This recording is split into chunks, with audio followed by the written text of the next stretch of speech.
welcome to those of you that are watching this on the replay. This is Nurse Choma, founder of Choosing Nursing over at choosingnursing.net. We're here to help nurses like yourself to succeed and to transition into nursing field, especially in the area of passing your NCLEX exam. So I'm excited because today actually kicks off the very first day of our challenge.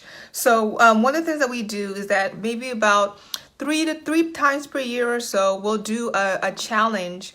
And the purpose of the challenge is to really help to revive, motivate, inspire a lot of individuals to prepare and to pass your NCLEX exam. You will be surprised, depending on who you are that's watching this, there is a number, hundreds, if not thousands of people that inbox, email, contact, and that have shared with me that they have lost the motivation to pass their exam or prepare for the exam.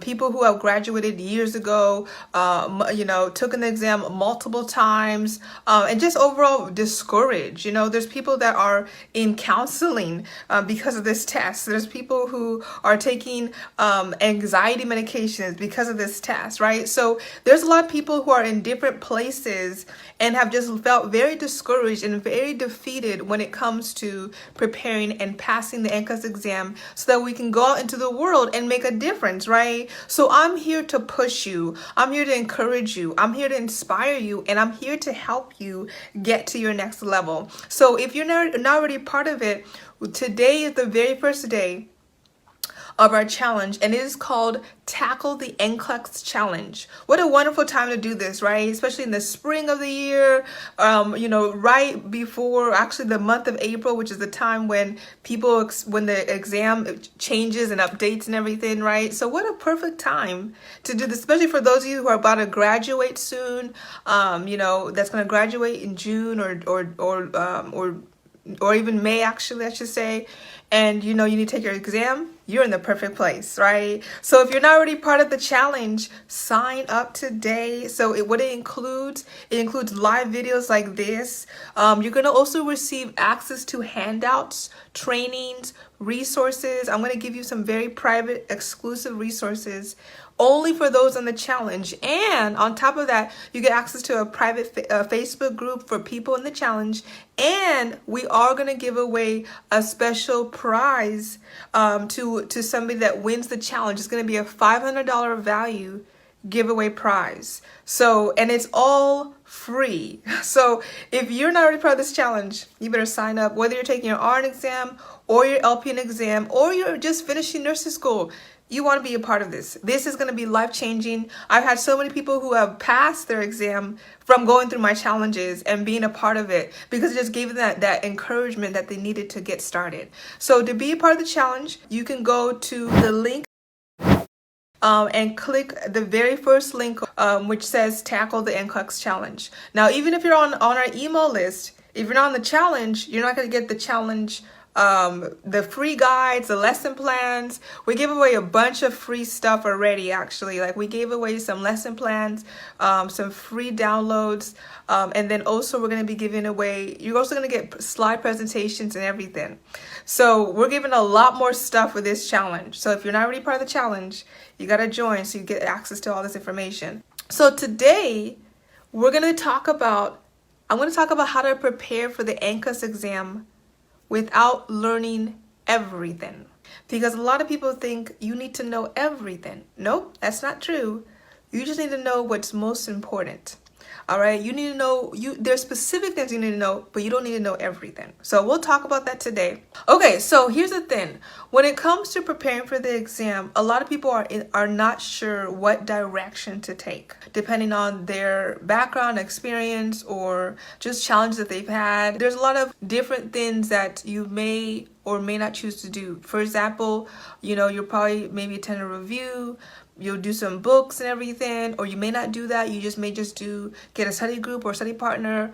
And so your focus is that you're trying to either learn a lot of information and you may not know exactly the best approach to learn the information, reason why you decide to get resources to help you. So you may do that approach. Some people, what they do instead, they just do questions, right? So they get a question bank. And so their approach is going to be, okay, because the NCLEX exam is questions, let me just get really, really good at answering practice questions, right? So what many people do then is that they'll just go through and do questions after questions after questions in hopes to prepare for their exam that way, right? Here's the thing though, because there's so many different avenues, right, that can create a sense of confusion, because you want to know what's the best avenue, what's the best route for you to take in order to pass your exam. And it is going to vary based on how long it's been and that kind of stuff. But I'm going to give you 3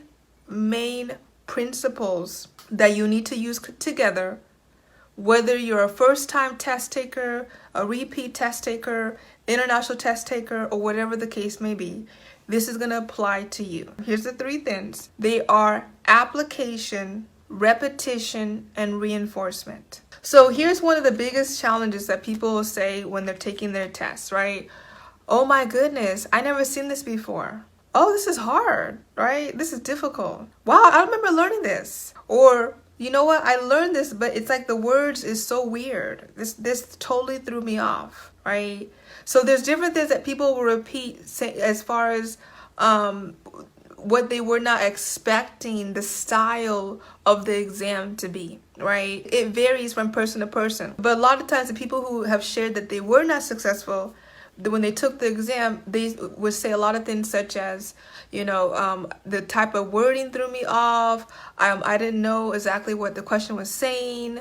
Things that I studied this, but I didn't know what it was though still, that kind of stuff. So there's different things that have to be addressed while you're preparing for the test in order to guarantee that you pass the exam. So the first thing is application. So one of the challenges that people have is that they don't know how to apply what they're learning. You have to apply what you're learning. So one of the biggest problems is that if it's been a long time since you prepared for the exam, you forgot to integrate application to your studying. Even though you're learning the content, even though you're going through the books and everything, that part is missing. Here's why it's relevant. In nursing school, what did we have, right? Nursing school, we had lecture and we had clinicals, right? We had 2 things. We had to attend lecture and we had to go to clinicals. So in lecture, that was the part where, we listened to the teacher, we did midterms, exams, that kind of stuff.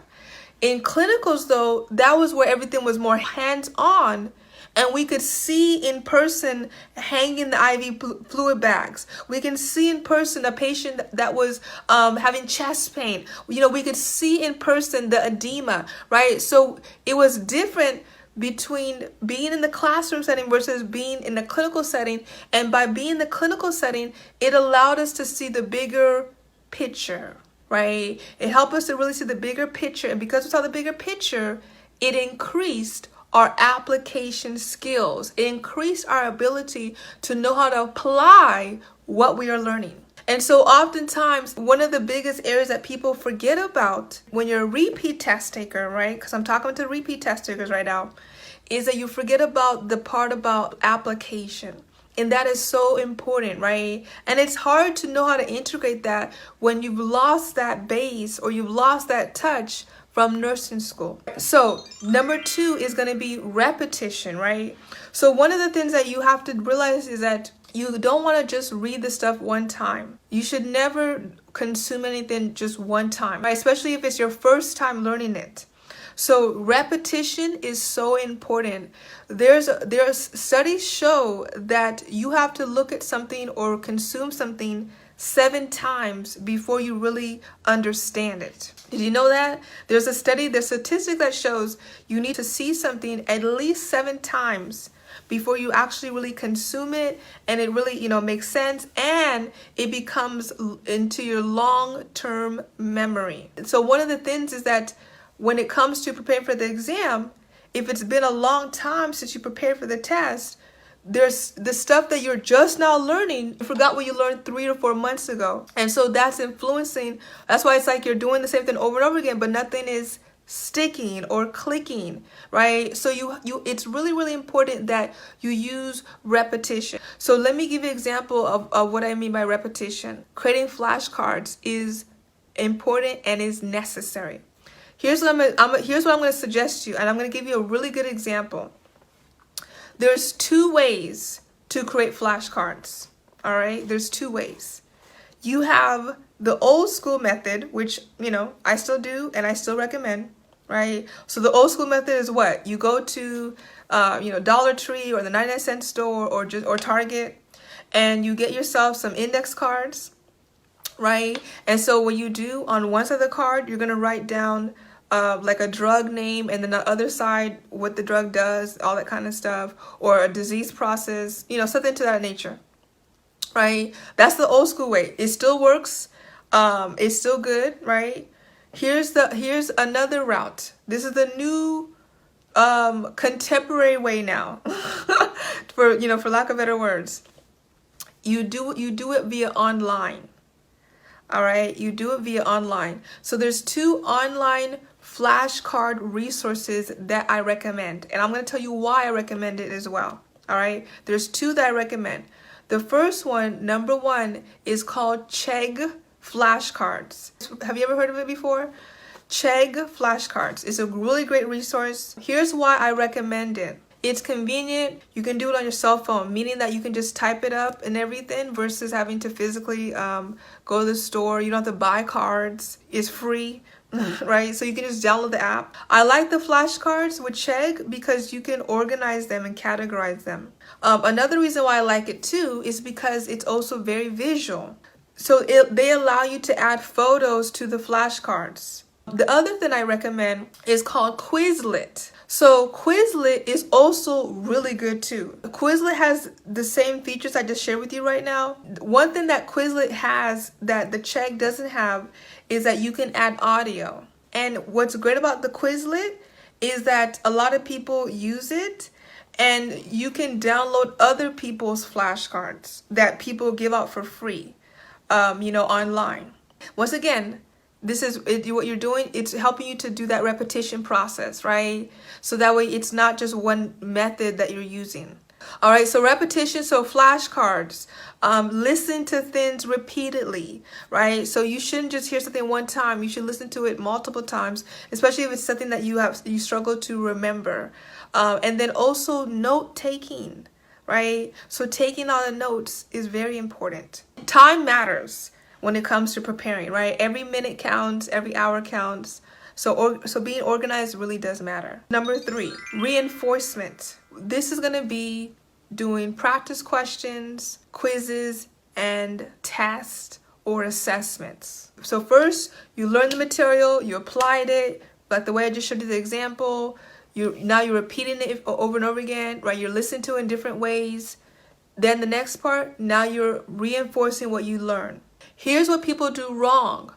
A lot of people use NCLEX questions to learn new information when that's not good, right? So if you find yourself, I didn't know this. This is brand new.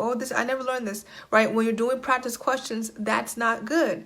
The purpose of questions is to reinforce what you already know and expose you maybe to a different perspective of what you've learned, but you shouldn't use it as this is my content source. Right? It should be used strictly to reinforce what you're learning, or maybe expose you to something that you did not know about, that you just learned about, right? But not to learn something brand new. Right? That's a lot of people do. A lot of people rely on that method, but it's not very effective. Let me say it like that. So you want to reinforce what you're learning with questions, quizzes, assessment tests, or tests, and etc. All right, you guys, I'll see you tomorrow morning. All right, God bless you too.